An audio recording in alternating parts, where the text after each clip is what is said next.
Chair recognizes Representative Stewart.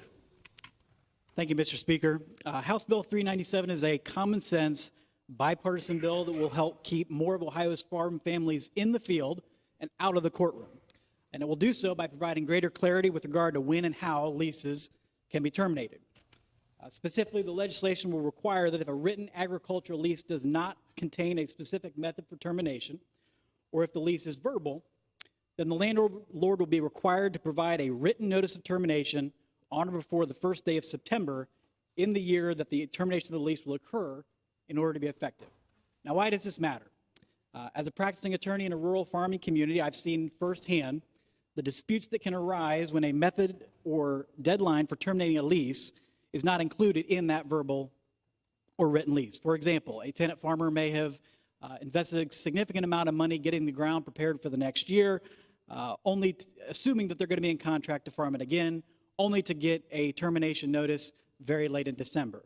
On the flip side, a landowner may be planning to lease the farm ground to a relative or to farm the ground themselves, only to find themselves defending an unexpected claim in court from that tenant who claiming that they're entitled to farm for another year.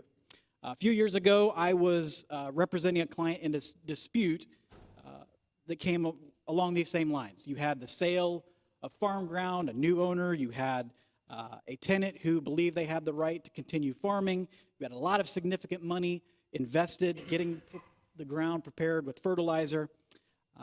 And so, the opposing attorney and I, we fought hard for our clients, but we both walked away from that case believing that a few minor, simple changes to Ohio law could have averted the entire mess. And so I was really encouraged to see that when this bill was introduced, that opposing attorney actually came in to the committee and testified in support of the bill. Reducing unnecessary disputes over farm leases is good business for everyone. And that's why this bill is supported by the Ohio State Bar Association, the Ohio Farm Bureau, the Ohio Corn and Wheat Growers Association, and OSU Extension. I want to thank all of those organizations for their work and support on this bill. I want to thank Chairman Kaler and all of the members of the ag community for their very thoughtful and expeditious consideration of the bill.